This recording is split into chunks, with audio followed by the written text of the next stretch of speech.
Bismillahirrahmanirrahim. Assalamualaikum warahmatullahi wabarakatuh. Memperkenalkan, nama saya Muhammad Rizaldi Ramadan dengan NIM F1C022125. Di sini saya akan menjelaskan praktikum saya, yaitu praktikum fenomena dasar. Baik, di sini saya akan menjelaskan pada bab 1, yaitu praktikum putiran atau twist. Yang pertama, bagaimana proses praktikum pada bab 1. Nah, pada praktikum kali ini kami dilakukan pada percobaan dengan 3 variasi massa beban, yaitu 1 kg, 2 kg, dan 3 kg. Praktikum ini kami dilakukan dengan menggantung masing-masing variasi massa beban pada sebuah poros berdiameter D sama dengan 0,109 meter dan panjang batangnya yaitu L sama dengan 0,782 meter. Dari persamaan 1,1 menyatakan bahwa nilai torsi atau T akan semakin besar jika gaya W yang diberikan semakin besar juga. Nah, sedangkan torsi terklik atau T pada cobaan pertama yaitu 1,962 Nm dan sudut puntir atau Q sebesar 0,01 radian dengan beban yang diberikan atau M sebesar 1 kg dan diperoleh dengan tegangan geser maksimum sebesar 23,598,9 Nm mm kubik sehingga dapat disimpulkan bahwa semakin besar beban yang diberikan maka torsi dan tegangan geser maksimum akan semakin kecil. Selanjutnya nomor 2. Data apa yang perlu dicari, untuk apa data itu dicari? Nah, pada praktikum kali ini dengan menggunakan tabel hasil pengukuran uji puntir pada nomor 1 dan data spesimen dan konstanta gravitasi dapat dilakukan perhitungan sebagai berikut. A. Beban puntir atau W pada poros.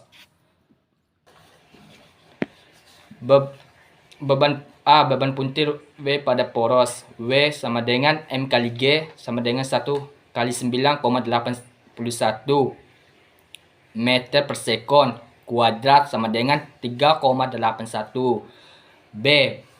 Torsi pada poros. T sama dengan W kali R sama dengan 9,81 kali 0,2 mm sama dengan 1,962. C. Sudut puntir atau Q pada poros. E sama dengan S per N sama dengan 2/200 sama dengan 0,01 radian. F. Tegangan geser maksimum atau Tmax pada poros. Tmax sama dengan T titik 2 per Z sama dengan 2/3. Nah, sama dengan lagi 1,962 sama dengan 1,962 0,019 per 2 sama dengan 665,569 N per M kuadrat. Nah, untuk apa data itu dicari? Data itu dicari itu 1. Diameter spesimen, 2. Panjang spesimen, 3. Jari-jari pulai, dan 4. Momen inersia putar. 1. Diameter spesimen D sama dengan 10,9 mm. 2. Panjang spesimen L sama dengan 782 mm. 3. Jari-jari pulai R sama dengan 200 mm sama dengan 0,2 meter. 4. Momen inersia putar. 3. Hal apa yang Anda ingin dapatkan dalam praktikum tersebut? Nah, dalam praktikum tersebut, hal yang ingin saya dapatkan dalam praktikum fenomena dasar kali ini, yaitu untuk mendapatkan hasil dari data-data yang dicari di dalam praktikum tersebut. Pada pembahasan yang telah saya sampaikan tadi di nomor 2, dapat disimpulkan bahwa pada percobaan yang telah dilakukan dapat sudut puntir atau Q berbanding lurus dengan torsi atau T. Artinya, pada batang yang sama apabila semakin besar penimbang yang diberikan, maka sudut puntir dan torsinya pun akan semakin besar. Di sini saya akan menjelaskan lagi di bab 2. 1. Bagaimana proses praktikum. Nah, dari analisa pengujian pada batang,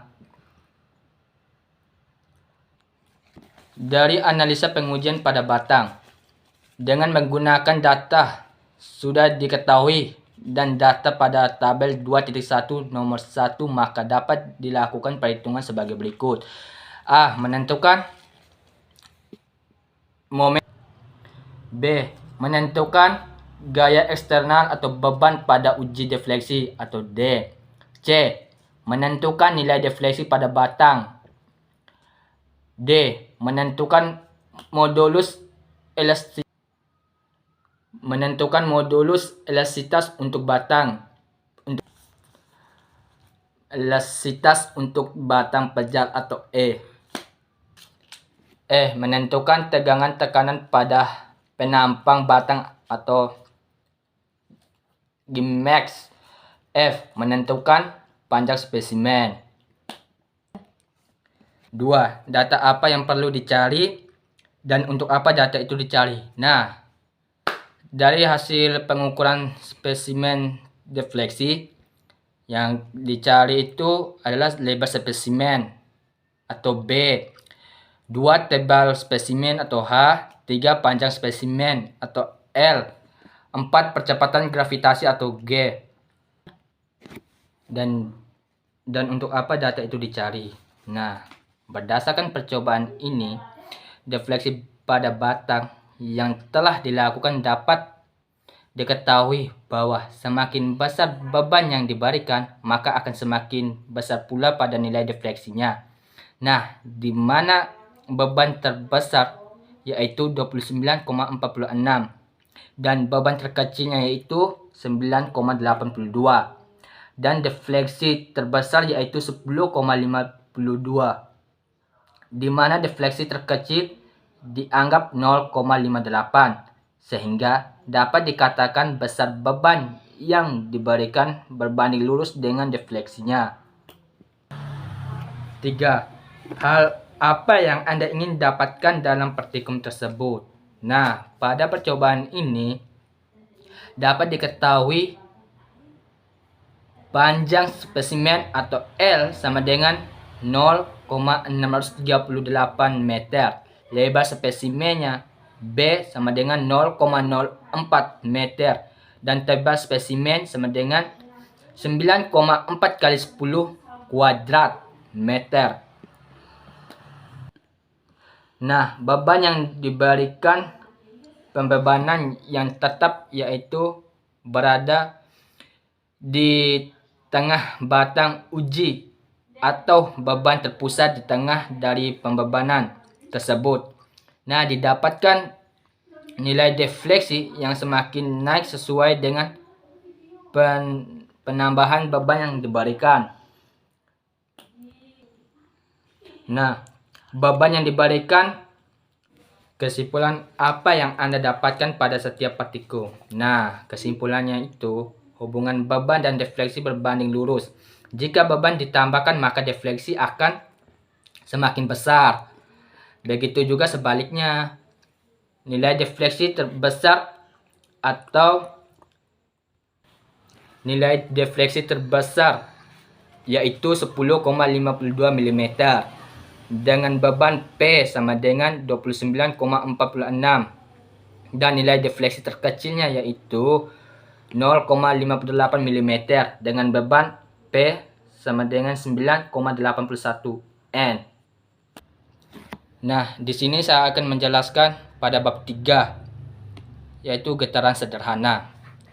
Nah,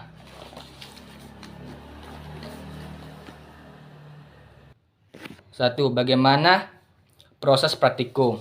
Nah, jika massa M digantungkan pada bekas pegas dengan konstanta K dan dihubungkan dengan piston yang tercelup dengan oli yang memiliki koefisien redaman C, maka pegas akan menyimpang dan kondisi kesetimbangannya.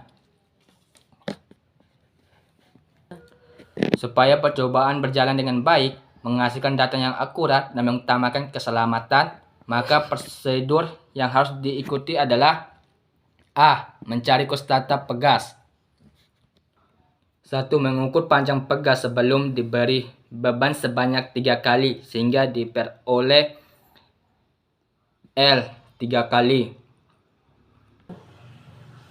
2. Memasang pegas pada aparatus. 3. Memasang frame pada aparatus. 4. Pasang beban, tambahkan sehingga beban menjadi 2,4. Pasang beban, tambahkan sehingga beban menjadi 2,7 kg dan mengukur panjang pegas sebanyak 3 kali.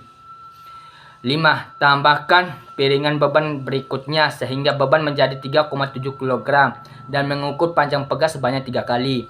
Nah, 6. Tambahkan piringan selanjutnya sehingga beban menjadi 4,7 kg dan mengukur panjang pegas sebanyak 3 kali. 7. Masukkan data percobaan ke lembar kerja dan isilah kolom yang masih kosong. 8. Buatlah grafik hubungan gaya beban atau sumbu vertikal dalam KN dengan pertambahan panjang Y atau dalam buka kurung sumbu horizontal dalam meter tutup kurung. Nah, nilai K pegas yaitu sama dengan gradien dari garis regresi hasil percobaan tersebut bandingkan dengan nilai K yang tertera di manualnya. 2. Data apa yang perlu dicari dan untuk apa data itu dicari. Nah, untuk data itu, data getaran dengan redaman pegas. Dengan analisa data getaran dengan redaman pegas 2 dengan massa beban yaitu M1, 4,7 dan buka katup N sama dengan 4. 1. Mencari logaritma amplitudo getaran atau S. 2. Mencari rasio redaman. 3. Mencari koefisien atau persamaan. Dan untuk apa data itu dicari? Nah,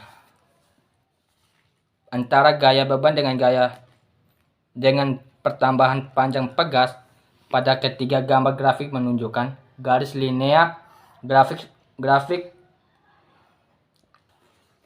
antara gaya atau F dan pertambahan panjang, yang artinya semakin besar gaya F dan pertambahan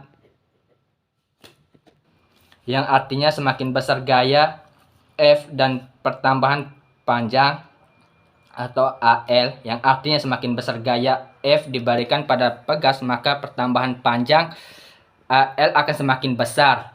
Nah, pada pegas itu setelah pemberian 3 beban, pertambahan panjangnya mulai dari 0,64 meter, 0,85 meter dan 0,107 meter. Dari grafik didapatkan gradien dan dari persamaan linear.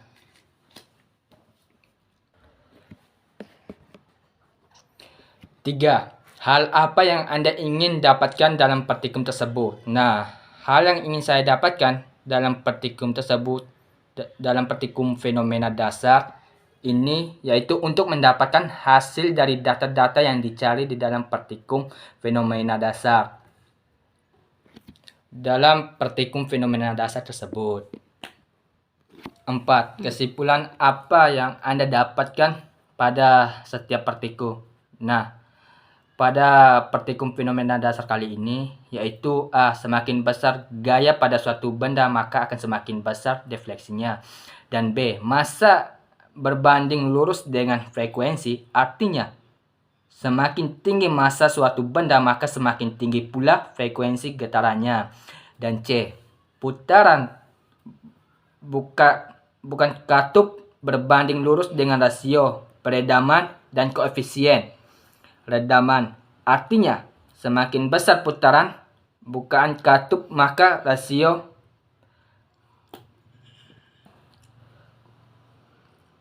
koefisien redaman, artinya semakin besar putaran bukan katup, maka rasio peredamannya dan koefisien redaman akan semakin besar pula.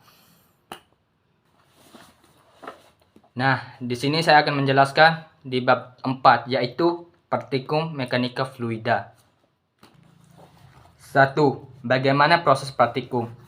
Nah, pada partikum mekanika fluida kali ini, yaitu pada partikum itu dilakukan uji coba yang diberikan adalah pengujian kerugian aliran pada pipa yang lurus.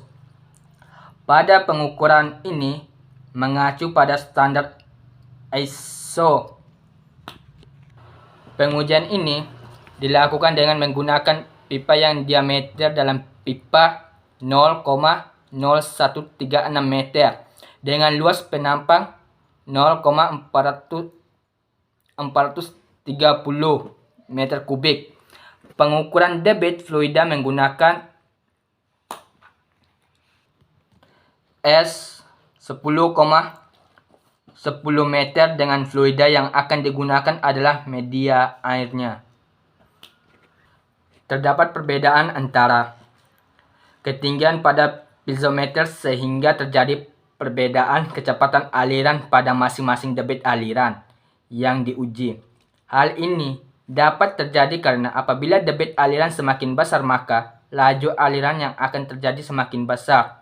Juga, akibatnya, tekanan yang akan diberikan oleh fluida pun semakin besar. Tekanan ketinggian terdapat pada alat yang mengukur tekanan yang terjadi pada fluida. 2. Data apa yang perlu dicari dan untuk apa data itu dicari? Nah, dari data itu tersebut di partikum mekanika fluida ini, 1. Kerugian aliran atau head loss pada belokan. Dengan pengujian ini dilakukan untuk mengetahui head loss yang terjadi pada belokan pipa. Pengujian ini dilakukan dengan mengikuti standar ISO atau ISC. Dan untuk apa data itu dicari? Nah,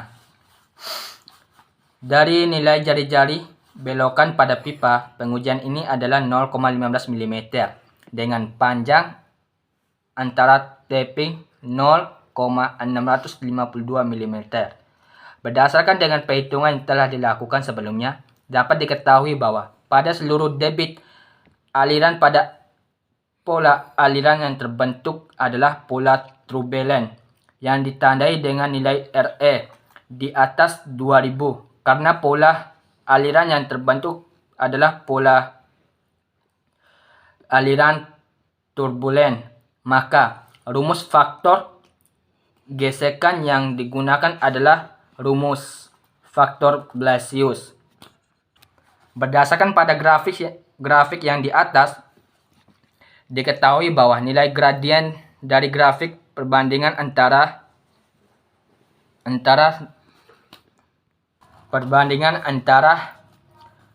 HL berdasarkan pada teori gradien pada grafik ini adalah nilai konstanta head loss total dari belokan atau KL.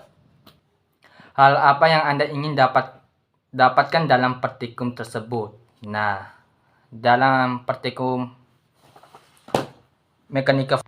mekanika fluida ini, hal yang ingin saya dapatkan dalam partikum tersebut atau fenomena dasar yaitu untuk mendapatkan hasil dari data-data yang dicari di dalam partikum tersebut. 4. Kesimpulan apa yang Anda dapatkan pada setiap head loss pada pipa lurus dipengaruhi oleh kecepatan aliran. Semakin besar kecepatan aliran, maka kerugian tekanan yang terjadi pun akan semakin besar juga. B.